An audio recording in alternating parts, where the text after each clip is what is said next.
Let's talk about the overall timeline of buying a house.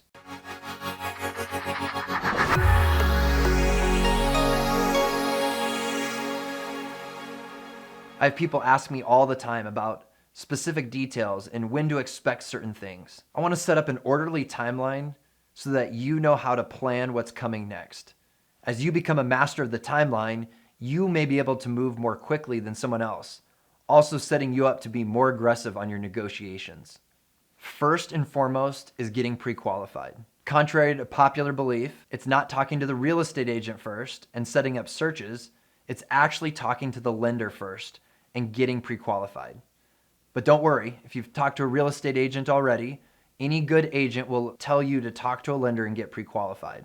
The pre-qualification lets you understand what you can buy, what you can afford, and making sure that you meet the guidelines so that you can be approved.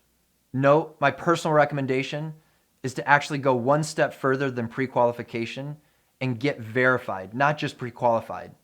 This is the extra step to provide your documentation to make sure that all of the details in the file are actually verified with your pay stubs, bank statements, tax returns, etc. After you have your pre-qualification, or even going the next step of verification, now you get to talk to a real estate agent. Hey, real quick, check out our other video on how to interview and pick one of the best agents. If you need any help, we already have a list of qualified agents. We can get you connected. You're gonna work with your qualified real estate agent, and you're gonna communicate everything that you learned in pre-qualification. Your golden number, your silver number. More to come on that later, but this is where you're communicating what you can afford, your budget, locations, and what you're looking for in a house. Whether it's a single family home, townhouse, or condo. How many bedrooms, how many bathrooms? The size of the house. Does it need a garage? Does it need a yard? All of this is communicated to your real estate agent at this point. Once they know what you're looking for, they're gonna set up a search based on your criteria.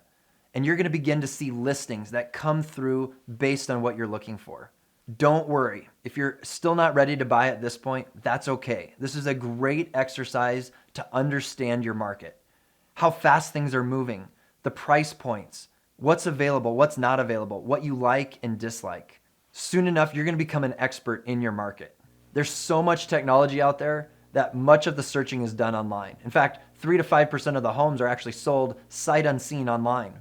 However, that may not be you. You may wanna go and see it with your own eyes. This is the time to contact your qualified real estate agent and set up a showing so that you can go see it in person. As you look at a home in person or online and you decide this is the one, the next step is to submit an offer. The offer is a legal document that you'd be submitting through your agent to the listing agent or the seller. This is where the negotiation begins. You're going to be negotiating on all sorts of things, including price, timeline, inspections, appraisals. Talk to your real estate agent about all of the items that are included in your offer. Hey, we've got a bonus video with a bunch of tips and tricks on how to get your offer accepted. So make sure you check that out. Once that offer is presented to the seller or the listing agent, they can either accept it, reject it, or counter your offer with additional terms or a change of terms. As you finally come to terms and your offer is signed, you are officially under contract. And guess what? The fuse is lit. The countdown to closing. So the first few days after you're under contract can feel like a whirlwind. But let me outline a few things so you know what to expect. First, you're gonna need to be prepared to deliver your earnest money. Talk to your real estate agent about what was negotiated and where and who to deliver it to.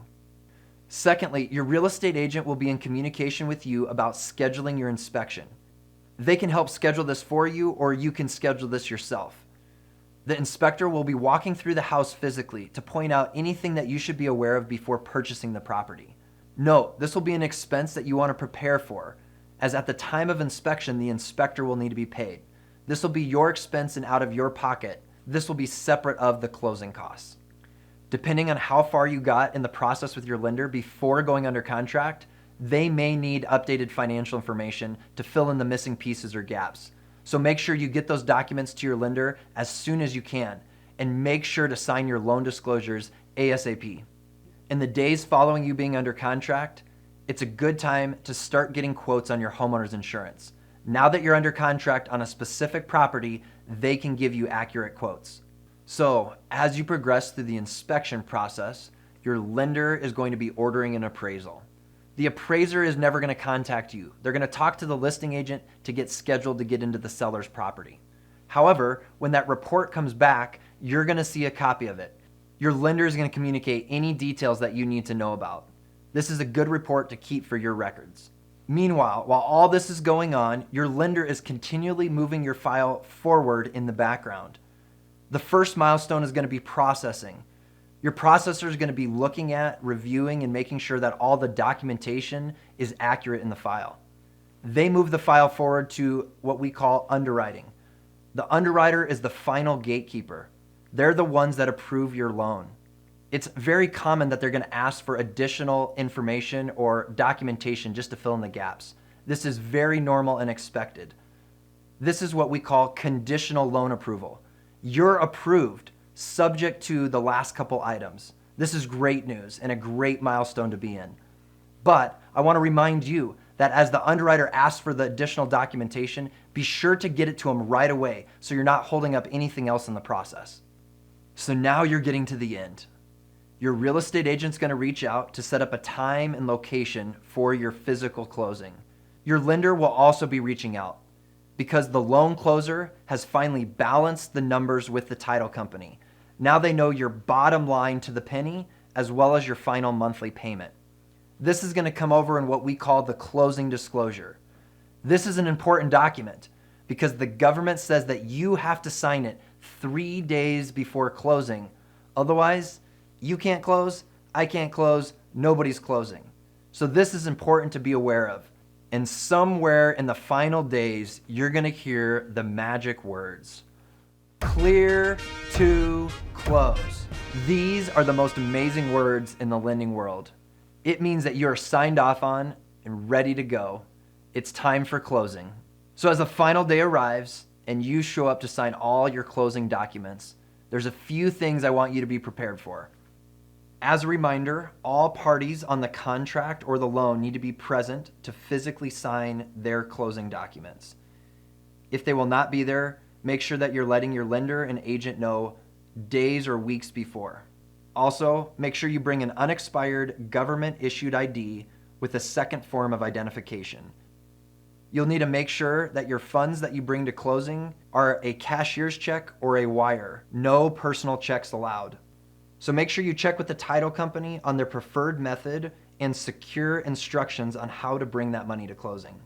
And finally, at this point in the timeline, it's time to celebrate. This is where you become a homeowner. I hope that this timeline gave you an orderly account of what to expect and when to expect it. If you have any questions, feel free to rewatch the video or reach out. Thanks for watching.